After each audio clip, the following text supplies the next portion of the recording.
¿Están ahí? Juan capítulo 1, versículo 18. Todos juntos, ayúdenme, por favor. Dice así: a Dios nadie le vio jamás. El unigénito Hijo que está en el seno del Padre, Él le ha dado a conocer. Amén. Ocupe su lugar.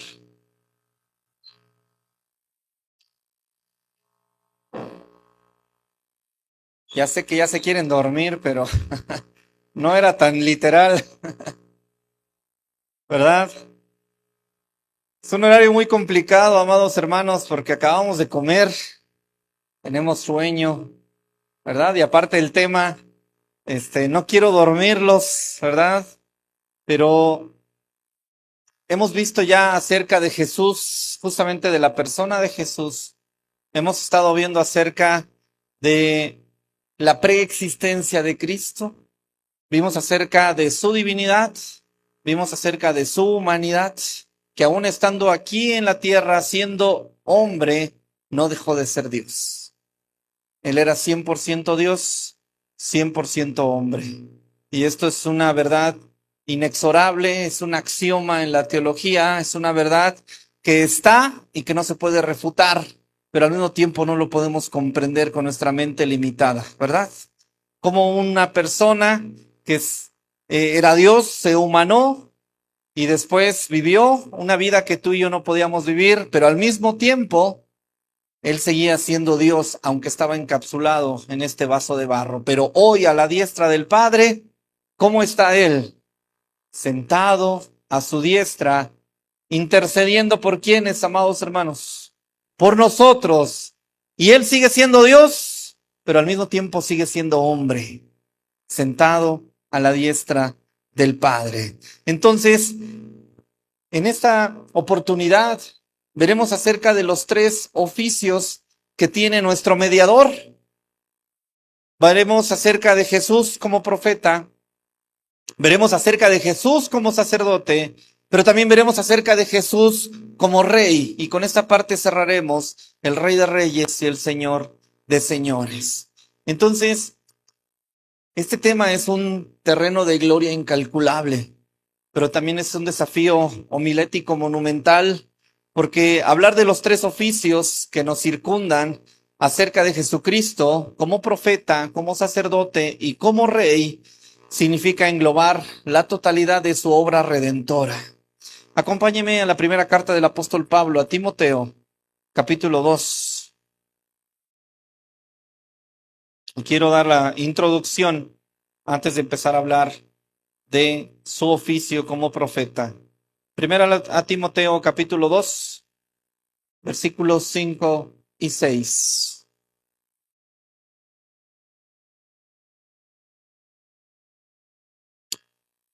El apóstol Pablo dice así, capítulo 2, verso 5 de Primera Timoteo: porque hay un solo Dios y un solo mediador entre Dios y los hombres, Jesucristo, hombre. Espéreme ahí. ¿Se acuerda que cuando Pablo menciona a Jesucristo, de qué naturaleza está hablando? ¿Ya no se acuerda? ¿Se acuerda que cuando hablamos de Jesús, hablamos de su naturaleza humana? Y cuando hablamos de Jesucristo, hablamos de su naturaleza divina. Entonces aquí Pablo está diciendo que necesitamos un mediador que al mismo tiempo sea Dios, pero al mismo tiempo sea hombre. Versículo 6. El cual se dio a sí mismo en rescate por todos, de lo cual se dio testimonio a su debido tiempo. Amén. Aquí la palabra clave que nosotros queremos tomar es mediador. Entonces, el apóstol Pablo establece aquí con una claridad que hay dos realidades axiomáticas, dos realidades que no se pueden refutar, que están ahí, y que es un solo Dios, pero también un solo hombre, en una sola persona, Jesucristo. Entonces, el apóstol Pablo nos enseña los tres oficios de Cristo Jesús encerrados en este punto. Él funge como profeta, como sacerdote y como rey. Y estos tres no son conceptos aislados, amados hermanos, sino que son la forma, la esencia y las avenidas a través de las cuales Cristo desempaca en el tiempo la labor que Él hace al día de hoy como mediador. Él está abogando por cada uno de nosotros. La palabra mediador en el griego se escribe mesites. Y esta palabra significa que es alguien que garantiza la ejecución de todos los términos estipulados en un pacto. Es como un árbitro que restaura la paz entre dos partes enemistadas a través del cumplimiento de las condiciones de dicho pacto. Eso es un mediador. Alguien que está interviniendo entre el que ejecutó el pacto, que es Dios, y entre los que recibimos el pacto, que somos nosotros. ¿Cuál era el pacto, amados hermanos? ¿Cuál era el pacto? La Biblia nos habla acerca de muchos pactos y no me voy a meter en ese tema en específico, pero el pacto que a Adán se le dio, Adán lo rompió. Según Oseas 2:10, el pacto adámico fue roto por Adán. Y en este pacto, amados hermanos, toda la naturaleza humana, toda la raza humana, fuimos arrastrados y fuimos llevados fuera del jardín del Edén. Tú y yo somos víctimas de este pacto, pero al mismo tiempo somos culpables. Y digo víctimas porque quien pecó fue Adán, ¿verdad? Pero somos culpables por descendencia, porque somos hijos naturalmente de Adán y de Eva. Entonces, esta palabra mesites, que habla acerca de este mediador, es exactamente lo que Cristo hizo. Nos salvó del abismo infinito que nos separaba de Dios, es decir, el hombre con Dios, y esto lo hizo por medio del madero, por medio de la cruz. ¿Cómo lo hizo? Ofreciéndose a sí mismo como el pago jurídico, que es pagar el rescate que estaba estipulado en la eternidad. Entonces, amados hermanos, necesitábamos un árbitro. ¿Cuándo es donde aparece la primera vez en el Antiguo Testamento que necesitamos un mediador? Acompáñenme al libro de Job. Job es el primero que menciona esto. Necesitamos un mediador. Y justamente Job, en su aflicción, capítulo 9, empieza a preguntarse, ¿cómo podré yo ser salvo? Es el Antiguo Testamento. Job nos enseña y hace la pregunta, ¿cómo podré yo ser salvo delante de Dios? Capítulo 9, versículos 2 y 3. Job dice así, ciertamente yo sé que es así.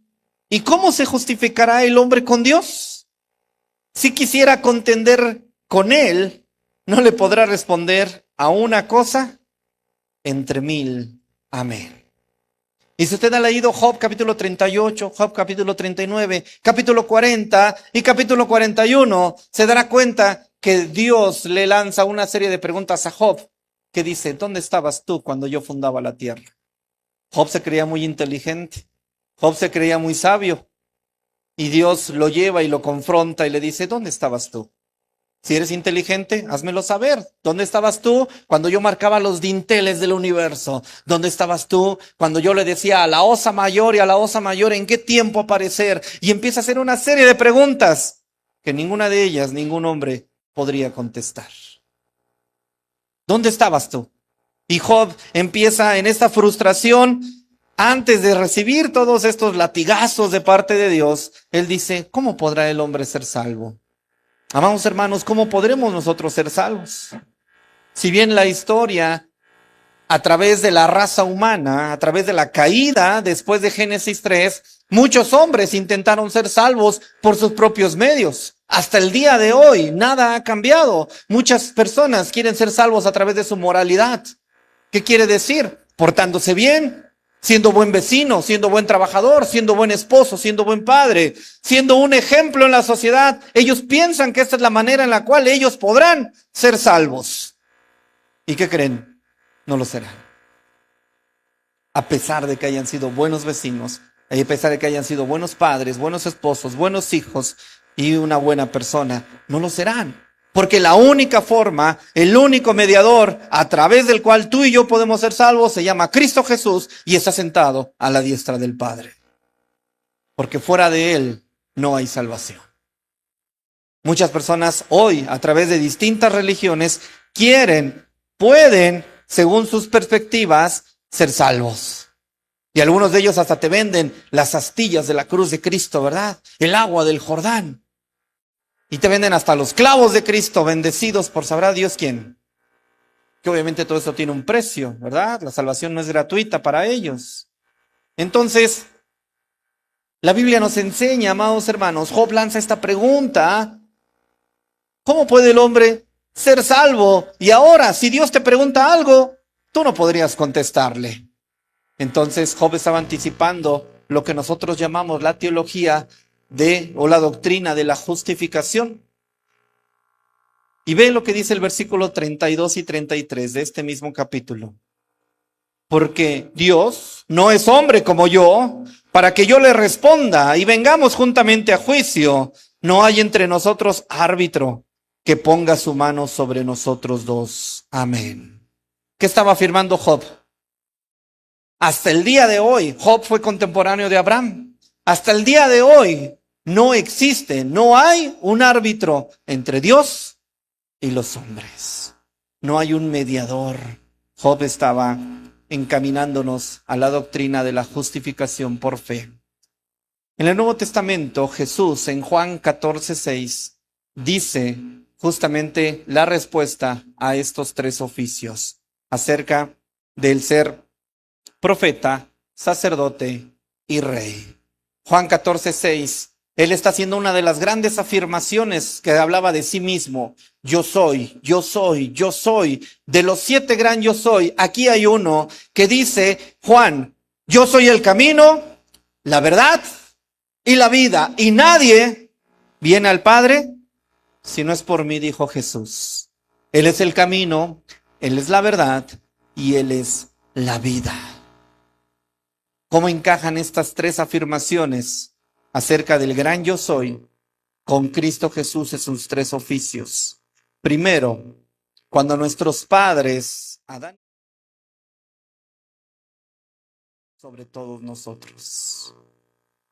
Y esos son los tres oficios, amados hermanos, que veremos en esta tarde. Primer oficio, Cristo como profeta. Deuteronomio capítulo 18.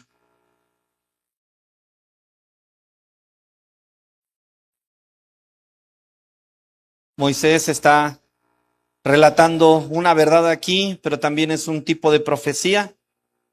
Dicho sea de paso, los judíos no ven a otro profeta mayor más que Moisés. Ellos dicen, no tenemos otro profeta más que Moisés. Es el más grande de todos, más grande inclusive que Elías, más grande que Eliseo y más grande que todos los que lo sucedieron a Moisés. Él dice, él es el profeta más grande. ¿Por qué? Porque el mismo Dios dice, yo con todos los profetas les decía lo que tenían que hacer, pero solamente con Moisés hablé cara a cara. Entonces, el mismo Moisés está diciendo aquí, Deuteronomio capítulo 18, versículo 15. Profeta de en medio de ti, de tus hermanos, como yo, te levantará Jehová tu Dios. A él tienes que oír. Ahora, esta era una profecía. Se tenía que levantar un profeta. ¿Quién sería este profeta? Vamos al libro de los Hechos, capítulo 3. En el libro de los Hechos, Jesús ya ascendió a los cielos y está predicando uno de los apóstoles. Algunos lo conocen como el traidor, ¿verdad? ¿De quién estamos hablando? Del que lo negó 3 veces, ¿verdad? Entonces, que ha sido redimido por Cristo, que lo ha sido perdonado en Juan capítulo 21, 3 veces diciéndole, Pedro, ¿me amas? Entonces, este mismo está predicando y dice de la siguiente manera, Hechos capítulo 3, versículo 22. Porque Moisés dijo a los padres, el Señor vuestro Dios os levantará profeta de entre vuestros hermanos como a mí, a él oiréis en todas las cosas que os hable. Verso 23. y el alma que no oiga a aquel profeta, ¿será qué? Desarraigada del pueblo. Amén. ¿Cómo armoniza esto con Cristo? Juan capítulo 3. Palabras mismas de Jesús. Juan capítulo 3. Versículo 36. El que cree en el Hijo, ¿qué tiene? Vida eterna. Pero el que se rehúsa a creer en el Hijo, no verá la vida, sino que la ira de Dios está sobre él. Amén. Entonces, Jesús no es un profeta común, para empezar. No es cualquier profeta. Jesús es el profeta definitivo, cuyo mensaje determina el destino eterno de cada uno de los hombres. Por eso cuando tú evangelizas, cuando tú proclamas la verdad de Dios, no te están rechazando a ti. ¿A quién están rechazando? A aquel del cual eres simplemente un mensajero. No es tu mensaje, es el mensaje de Dios. Algunos tienen la osadía de decir, hermano, yo no evangelizo porque no me gusta que me cierren la puerta en la cara. Perdóname, el evangelio no es para eso. El evangelio no es para los débiles. El evangelio no es para los cobardes. El evangelio no es para los que eligen qué sí y qué no decir. El evangelio está plasmado aquí y es tu deber y el mío proclamarlo a todos los demás. El evangelio, como ya se nos ha dicho en este púlpito a través de nuestro pastor, no es para solo los evangelistas, no es para los predicadores, no es solo para los que son obreros. El evangelio y el evangelismo es para todos aquellos que han creído en aquel que dio su vida por cada uno de nosotros. ¿Eres tú? ¿Tú has creído en él? Si tú has creído en él, tienes que evangelizar, tienes que predicar. Si tú has creído en él, tu vida, como lo dijimos en la mañana, tu vida debiese de ser un testimonio que debe de poner en vergüenza la incredulidad de los incrédulos. Pero a veces nuestra vida se asemeja mucho a la de ellos, ¿verdad? Y es ahí donde no cuadran las cosas. El profeta, el verdadero profeta, vino, se encarnó, vivió el oficio como profeta y él mismo dijo, el que cree en mí tiene vida eterna, pero el que se rehúsa a creer no la tendrá. Y no solamente será desechado, dice, no verá la vida eterna, sino que la ira de Dios está sobre él. Y dice la carta a los Hebreos, horrenda cosa es caer en manos del Dios vivo. Por eso cuando hay mucha gente que se va de la iglesia, que estuvo entre nosotros y que se van con el corazón amargado y que luego vas tú y los buscas y les dices, ven, regresa a la iglesia y no quieren, se rehúsan y luego ya por fin te sacan el as bajo la manga diciendo, no me juzgues por favor, solo Dios puede juzgarme. ¿Eso no les dará miedo? Que Dios los juzgue. El que realmente nos conoce, el que realmente está ahí, el que realmente nos ve, el que realmente sabe las intenciones de nuestro corazón, que hoy está intercediendo por nosotros. Entonces, los profetas del Antiguo Testamento eran puramente instrumentales. ¿Qué quiero decir eso? Los profetas del Antiguo Testamento eran vasallos, eran mensajeros que traían una revelación fragmentada, una revelación parcial, pero también progresiva. Entonces, cada uno de los libros de los profetas terminaba con un implícito, esto continuará. Y esto ocurrió durante todo el Antiguo Testamento. ¿Hasta cuándo? Hasta que llegó Cristo Jesús. Cristo les pregunta a sus discípulos, ¿quién dicen que soy? ¿Y quién decían los discípulos? Unos dicen que eres Elías, ¿no? ¿Y quién era Elías? Uno de los grandes profetas de Dios. Entonces a Cristo lo confundían con cualquier profeta de por ahí, pero no se daban cuenta que él era el profeta verdadero, el profeta que había de manifestar, era la encarnación misma de Dios. Entonces, los antiguos profetas Ellos iban diciendo, así dice el Señor, así dice el Señor, así dice el Señor.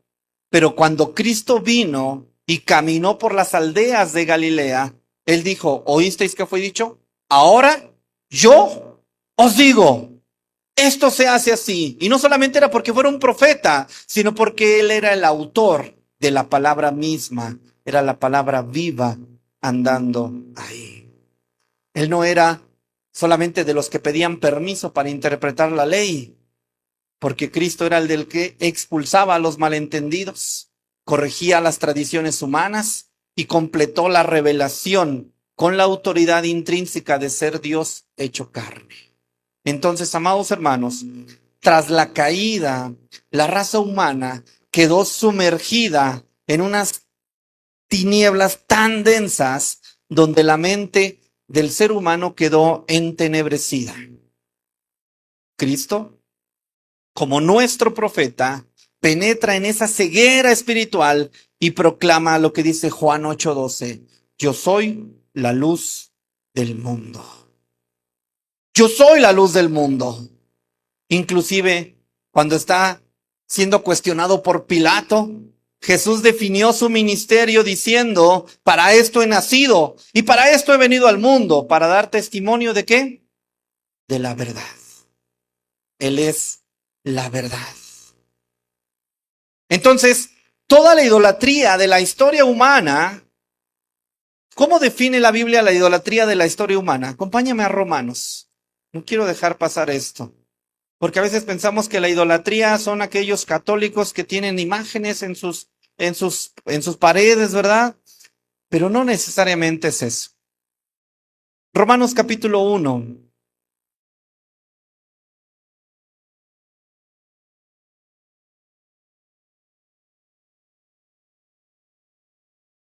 Versículo 25. Ya que cambiaron la verdad de Dios, ¿por qué?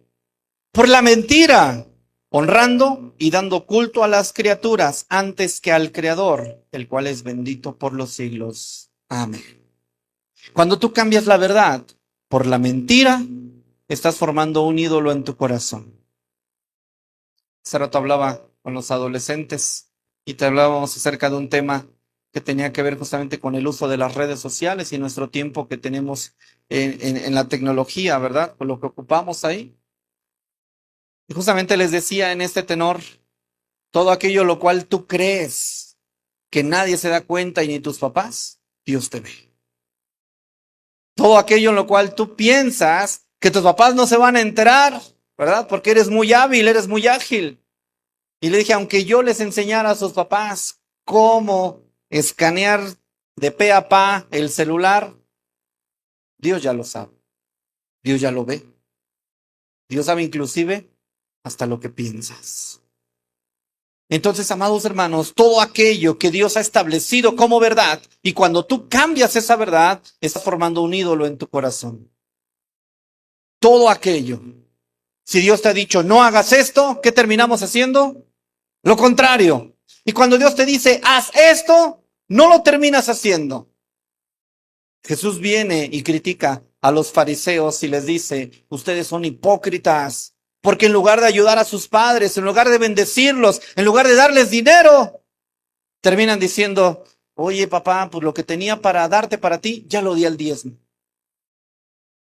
Discúlpame. Y mientras el papá sigue pasando hambre, ¿verdad?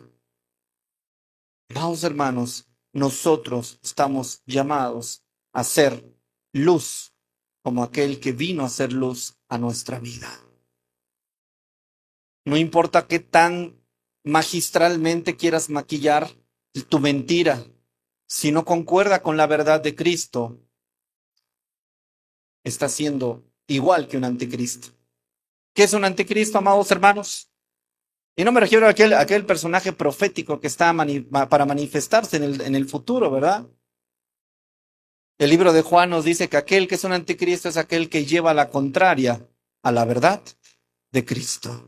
¿Cuántas veces hemos sido anticristos en nuestra vida? Nada más yo.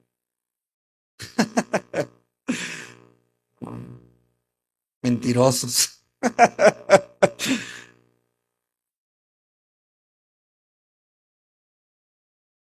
Cristo es el profeta. Él es la verdad. Y delante de la verdad, amados hermanos, la mentira claudica. La mentira no permanece. Porque delante de Él compareceremos. ¿Saben eso? Todo lo que hagamos en el cuerpo, sea bueno o sea malo, será abierto en aquel día. Todo lo que hagamos o todo lo que dejamos de hacer o ya no hicimos.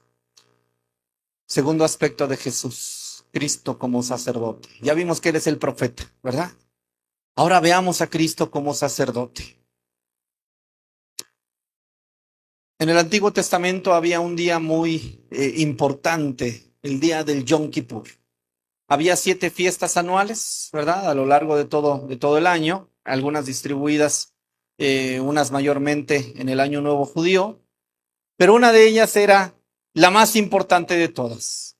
No las trompetas, no el tabernáculo, no el día de los panes de la proposición. No. El día del Yom Kippur era el día más importante. Porque si bien el profeta era el representante de Dios ante el pueblo, el sacerdote realiza la fusión inversa. El profeta nos representaba delante de Dios. Ahora el sacerdote es el representante del pueblo ante Dios. El profeta nos habla de Dios hacia acá, pero el sacerdote es al revés. Él tenía prácticamente que entrar, según Levítico 16, él tenía que entrar en este día de la expiación una vez al año. El sumo sacerdote, y solo él, se despojaba de sus vestiduras ordinarias de gloria. ¿Cómo andaba el sumo sacerdote siempre? Con el pectoral, ¿verdad? Andaba con el efod, andaba con sus vestimentas, con sus sombreras, y acá 6 y 6, acá las 6 tribus, ¿verdad? Que simbolizaba. Y bueno, solo un día al año el sacerdote se tenía que quitar todas sus vestimentas. ¿Para dónde? Para entrar al lugar santísimo. Y bueno, este sacerdote que se quitaba sus vestimentas ordinarias de belleza y de gloria, se vestía con una túnica de lino blanco, simbolizando la demanda de la santidad. Y el sumo sacerdote entraba temblando a la presencia de Dios. Inclusive se dice en la tradición judía que el sumo sacerdote era amarrado con un cordón en su cintura, por si el pecado del pueblo no había sido perdonado, el sumo sacerdote caía muerto y nadie podía entrar a rescatarlo, porque quien entrara igual moría, pero con el cordón sacaban el cadáver, ¿verdad? ¿Ustedes creen que nuestro pastor, si hubiera entrado al lugar santísimo por culpa de nosotros, cayera muerto? Ya no tuvieras pastor. Perdónenos, pastor, sé que está en Tlalmanalco, ¿verdad? Ya de decir nuestro hermano Suri, para eso les dejé al hermano Ricardo, también le amarramos el cordón, ¿verdad? Y dice el hermano Ricardo, yo renuncio, y se quedan con su pecado. Bueno, eso tenía que sufrir el sumo sacerdote. Cargar sobre sí con los pecados del pueblo. Se las dejo de tarea, pero ahorita las respondo, para que la piensen estos 5 minutos. ¿Por qué dentro del lugar santo y del lugar santísimo no había un lugar para sentarse? ¿Se ha puesto a pensar en eso? ¿Se acuerda de los muebles, los utensilios? Candelabro, la mesa de los panes, el altar, el incienso. Y entrando al lugar santísimo, el arca del pacto, ¿verdad? Y no había un lugar para sentarse. El sumo sacerdote estaba obligado a permanecer de pie todo el momento. Y ahorita les respondo por qué. Ese mismo día, el día del Yom Kippur, se tomaban a 2 machos cabríos. Y no voy a hablar de la doctrina, ¿verdad? De Azazel ni nada por el estilo. Pero uno de esos machos cabríos era degollado como ofrenda por el pecado ante el altar. Es decir, un macho cabrío lo tomaban, lo degollaban y su sangre tenía que ser derramada como expiación por los pecados del pueblo. Ahora, ¿qué pasaba con el segundo? El segundo chivo expiatorio o azazel, ¿verdad? Este segundo macho cabrío, el sacerdote colocaba sus manos sobre él, transfiriendo de manera simbólica las iniquidades del pueblo. Y luego, un hombre designado lo llevaba al desierto fuera del campamento. La tradición histórica, la tradición judía, consignaba en la Mishnah, ¿verdad?, que el animal era despeñado desde un precipicio para asegurar su muerte, llevando una cinta roja en sus cuernos que tipificaba la carga del pecado. Es decir, aunque el azazel, el chivo expiatorio, era lanzado fuera, era llevado fuera, también él se tenían que corroborar que ¿qué? Que muriera, aunque era lanzado al desierto. Acompáñame a Hebreos capítulo 10. Si quieres leer el resumen completo del Antiguo Testamento, lee la carta a los Hebreos, ¿verdad? Pero de preferencia lean toda la Biblia. Hebreos capítulo 10. Y vamos a ver por qué el sumo sacerdote en el Antiguo Testamento no se podía sentar. Lo iremos desgajando. Hebreos capítulo 10, versículo 4. Porque la sangre de los toros y de los machos cabríos no puede quitar los pecados. Amén. ¿Por qué era esto, amados hermanos? Porque los judíos empezaron a abusar de la gracia. ¿Cómo lo hicieron? Bueno, dice la ley que por un pecadillo, un corderillo, ¿verdad? ¿Cuántos pecados me voy a aventar este mes? Debo de tener varios, ¿verdad? Entonces, la gente empezaba ya a pecar deliberadamente, diciendo, pues en la ley está, y como la ley está, Dios debe de perdonarme, ¿verdad? Entonces, un pecadillo, un corderillo, un pecadillo, un corderillo, y a veces nosotros somos igual. Dios está obligado a perdonarme, ¿por qué? Porque es un Dios de perdón. Otros más osados, ¿verdad? Otros más, no sé qué tendrán en la cabeza, ¿verdad? Pero dicen, yo soy el consentido de Dios. Que se haga Dios. ¿No? Y como consentido de Dios, me debe de perdonar. Ahí sí les diría, Dios te tenga fuego lento, ¿verdad? Para que aprendas. No es así, amados hermanos. Entonces, ninguno de estos miles de animales sacrificados durante siglos borró jamás una sola mancha legal en la conciencia del pecador. Ninguno solo. De los miles y miles, desde el primer animal. ¿Quién sacrificó el primer animal para propiciación de pecados? Dios. Al momento de vestir a Adán y a Eva, que se cubrían con hojas.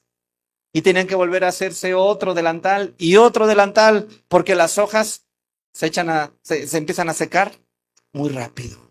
Y Dios los vio y los vistió, sacrificó animales para vestirlos de pieles a ellos. Dios fue el primero que inauguró el sistema de sacrificios que después y posteriormente seguirían todos, y se institucionalizó ya con Moisés en el libro de Levítico. Ahora, todos y cada uno de nosotros, amados hermanos, estos animales del Antiguo Testamento solo sirvieron para cubrir transitoriamente la culpa bajo la paciencia de Dios, apuntalando el cumplimiento perfecto. ¿Cuándo ocurrió esto? Romanos 3:25. El apóstol Pablo nos dice de la siguiente manera: a quien Dios puso como propiciación por medio de la fe en su sangre, para manifestar su justicia a causa de haber pasado por alto en su paciencia los pecados pasados. ¿De quién está hablando Pablo aquí en Romanos 3? De Cristo. Él lo sacrificó. Él lo puso como propiciación por nuestros pecados. Ahora, ahí les va la respuesta. Toda la línea sacerdotal, desde Aarón hacia adelante, tenían una limitación física. no podían sentarse dentro del tabernáculo. No había sillas en el lugar santo, no había sillas en el lugar santísimo. Y el hecho de estar continuamente parados significaba que su trabajo nunca estaba terminado, porque al día siguiente deberían repetir los mismos sacrificios. El trabajo era continuo. El trabajo de ese mediador no había terminado, por eso no podían sentarse. Hebreos capítulo 5.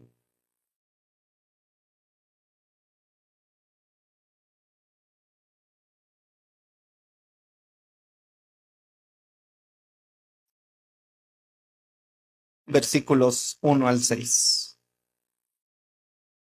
Porque todo sumo sacerdote tomado de entre los hombres es constituido a favor de los hombres en lo que a Dios se refiere, para que presente ofrendas y sacrificios por los pecados, para que se muestre paciente con los ignorantes y extraviados, puesto que él también está rodeado de debilidad. Y por causa de ella debe ofrecer por los pecados, tanto por sí mismo como también por el pueblo. Y nadie toma para sí esta honra, sino el que es llamado por Dios, como lo fue Aarón. Así, tampoco Cristo se glorificó a sí mismo, haciéndose sumo sacerdote, sino que él le dijo: tú eres mi hijo, yo te he engendrado hoy. Amén. Bueno, el sacrificio que Cristo vino a ofrecer, lo hizo en calidad de sacerdote. En el Antiguo Testamento era el sacerdote el que tomaba el sacrificio externo fuera de sí y degollaba, ya sea el carnero, ya sea la oveja, ya sea lo que tuvieran al alcance para poder ofrecer esta expiación. Entonces, Cristo es nuestro sacerdote y sacrificio al mismo tiempo. Porque en la cruz del Gólgota, el altar y la víctima se fusionaron. ¿Se entiende? En la cruz del Calvario, amados hermanos, no solamente era el sacerdote y la víctima individual, sino que era uno solo. En la cruz del Calvario, Cristo no solamente ofreció sangre de un animal inocente e irracional, Cristo se ofreció a sí mismo, su propia vida inmaculada. ¿Qué quiero decir con inmaculada? Que no había pecado, porque Él fue perfecto. Y así se pedía que fuera el Cordero, ¿verdad?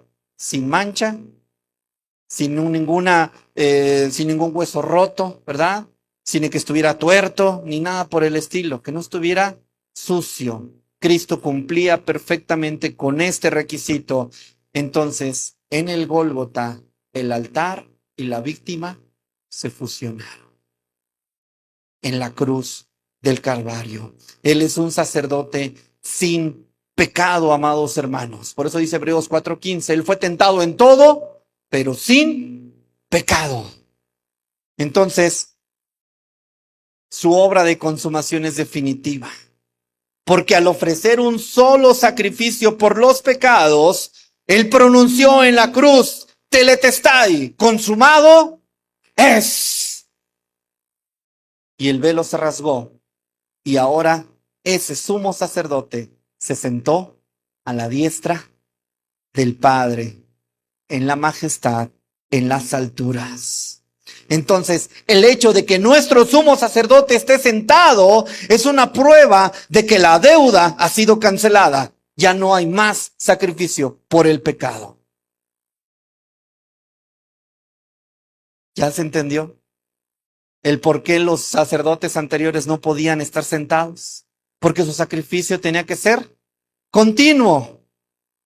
Era imperfecto, pero era suficiente para guardar la paciencia de Dios hasta que llegó Cristo y murió por nosotros, y hoy está sentado a la diestra del Padre, intercediendo por ti y por mí.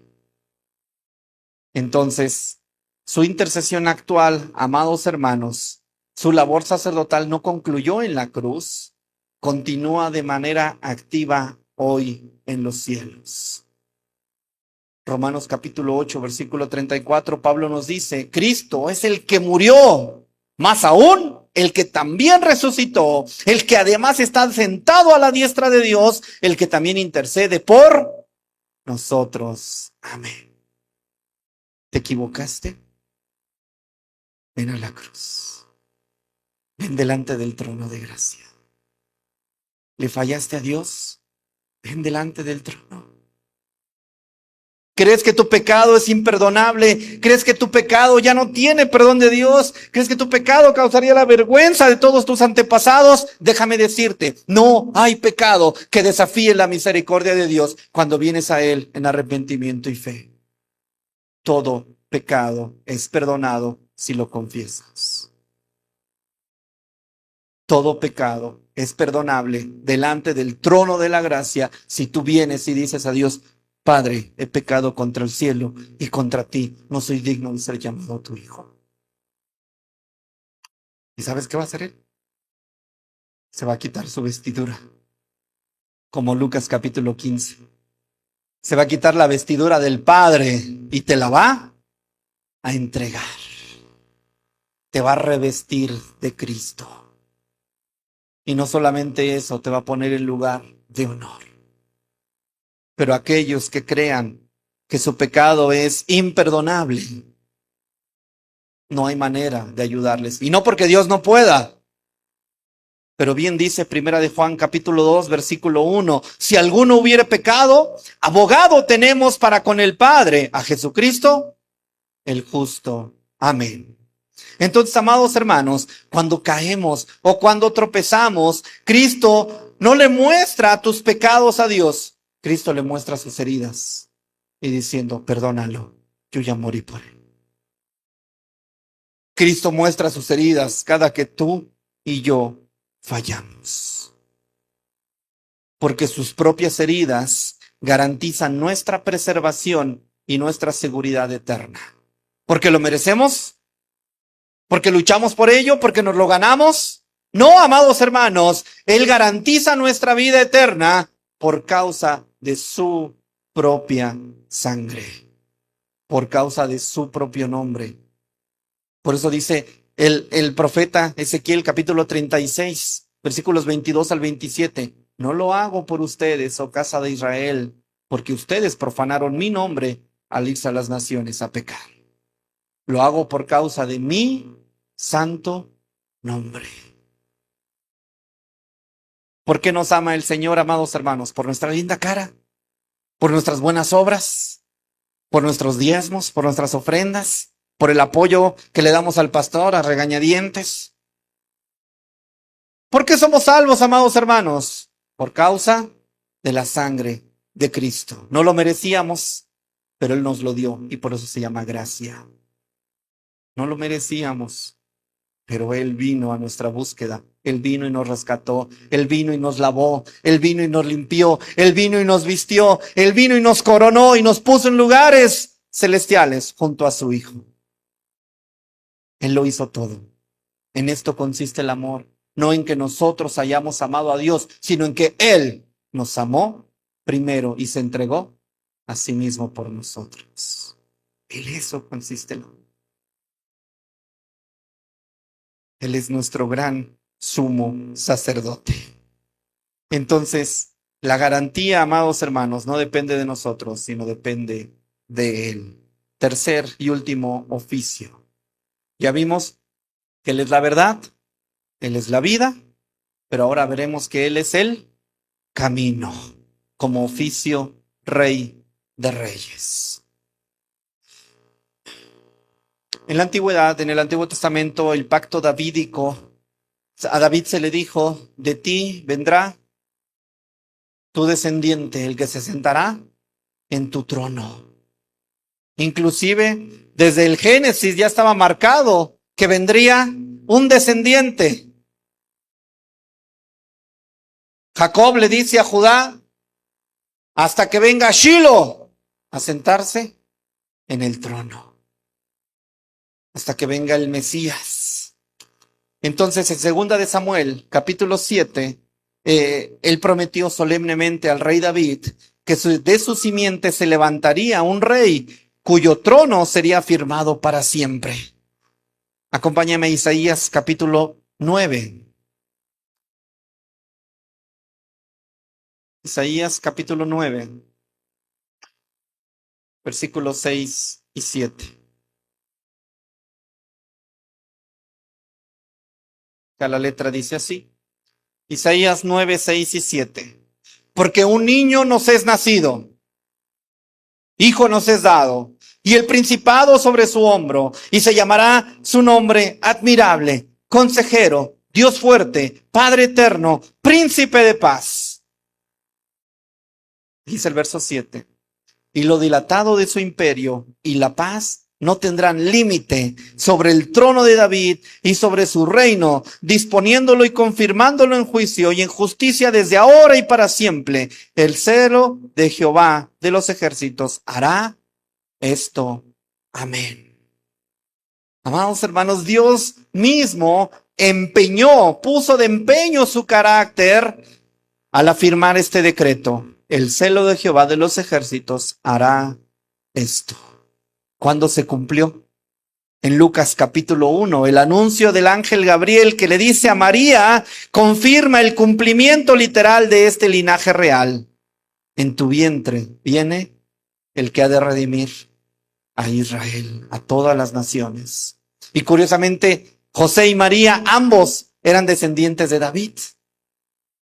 Si usted lee el linaje en Mateo y el linaje en Lucas, después de David, se rompe aparentemente, pero habla de dos hijos distintos. Uno de ellos daría vida, el de Lucas habla de María y el de Mateo habla de José. Ambos eran descendientes de David. Entonces, ¿qué pasará, amados hermanos, cuando el Señor venga? Ya no como cordero. ¿Cómo vendrá el Señor, amados hermanos? Como león. Vendrá rugiente y vendrá a devorar a sus enemigos. Inclusive, cuando Él concluye su obra aquí en la tierra, en Mateo capítulo 28, versículo 18, dice, toda potestad, toda autoridad me es dada en el cielo y en la tierra. Su corona, amados hermanos, no es un proyecto a futuro ni un reinado postergado. Él reina aquí y Él reina ahora. Su soberanía es absoluta, es incuestionable y abarca cada centímetro, cada milímetro cúbico de todo este universo visible e invisible, según Colosenses 1, 16, 17. Él gobierna todo. Así como Él gobierna las moléculas y los átomos que se están gestando en la última galaxia que estos científicos están descubriendo, también Él gobierna la célula maligna y cancerígena que se está gestando en nuestro cuerpo. Él también la gobierna. Y bendito sea el Señor, porque nosotros le pertenecemos a Él. Y aunque a veces creas que tu enfermedad es un designio del castigo de Dios, déjame desmentirte, no.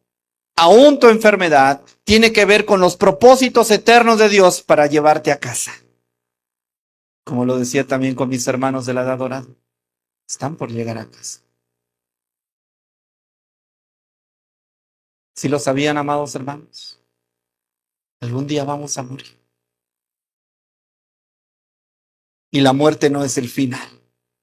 La muerte solamente es que la oveja llegó a casa con su Señor, con su Maestro.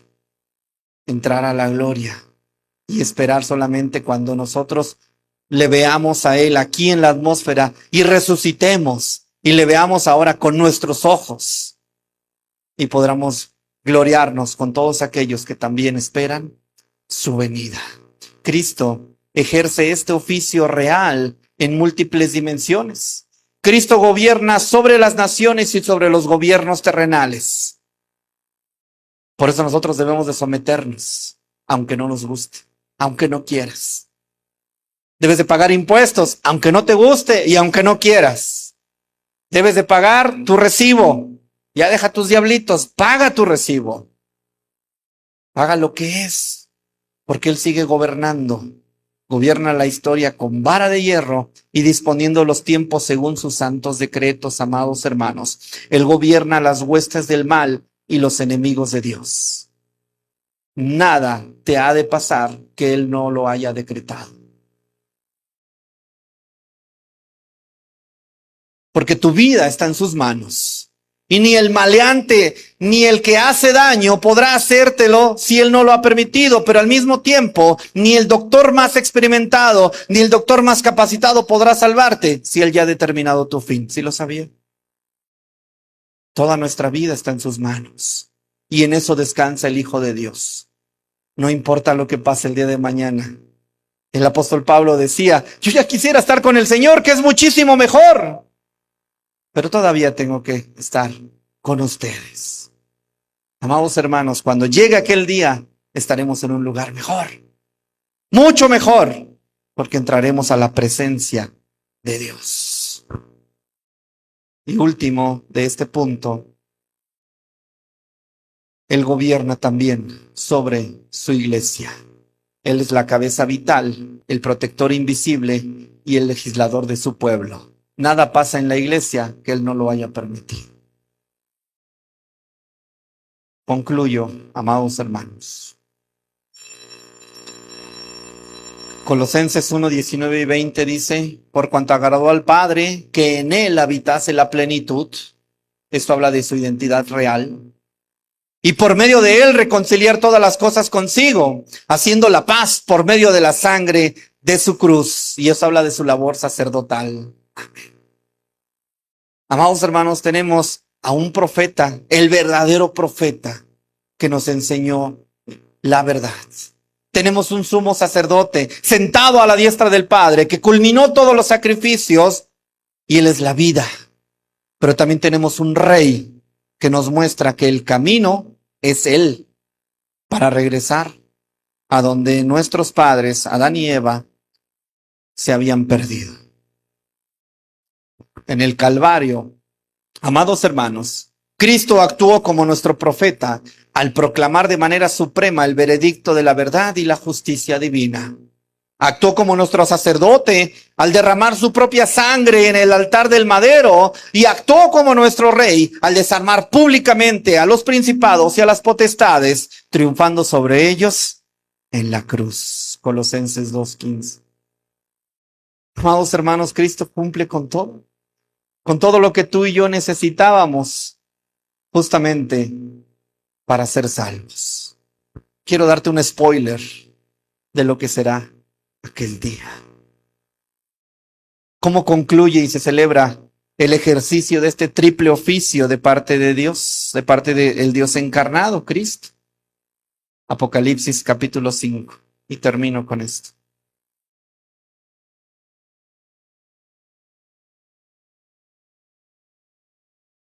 ¿Cómo termina esta novela, amados hermanos? ¿Cómo termina la película de esta raza llamada humanidad? ¿Cómo termina, amados hermanos? Bueno, el libro de Apocalipsis en el capítulo 5 nos abre una ventana de la liturgia celestial para presenciar una gran fiesta, la fiesta de la redención. Ya no hay reyes humanos, ya no hay tronos, ya no hay profetas terrenales acaparando la atención, ya no hay sacerdotes levíticos ofreciendo más sangre. La figura central e imponente es el Cordero que fue inmolado, que está en pie en medio del trono. Y en medio de todo eso, la iglesia glorificada, junto a las miradas de miradas, millares de ángeles, entonan un cántico nuevo que resume perfectamente su triple oficio. Versículo 9. Apocalipsis 5:9. Y cantaban este cántico, un cántico nuevo, diciendo: digno eres de tomar el libro y de abrir sus sellos, porque tú fuiste inmolado, y con tu sangre nos has redimido para Dios de todo linaje, lengua, pueblo y nación, y nos has hecho para nosotros reyes y sacerdotes, y reinaremos sobre la tierra. Y miré y oí la voz de muchos ángeles alrededor del trono, y de los seres vivientes y de los ancianos, y su número era millones de millones, que decían a gran voz: el Cordero Cordero que fue inmolado es digno de tomar el poder, las riquezas, la sabiduría, la fortaleza, la honra, la gloria y la alabanza. Amén. Y tú vas a estar ahí. Esa es la garantía, amados hermanos. Tú vas a estar entre estos millares de millares. Permanece fiel hasta el último día de tu vida. Permanece fiel, porque nos espera algo mucho mejor que esta vida. Y gracias a que tenemos un profeta, un sacerdote y un rey que gobierna para siempre.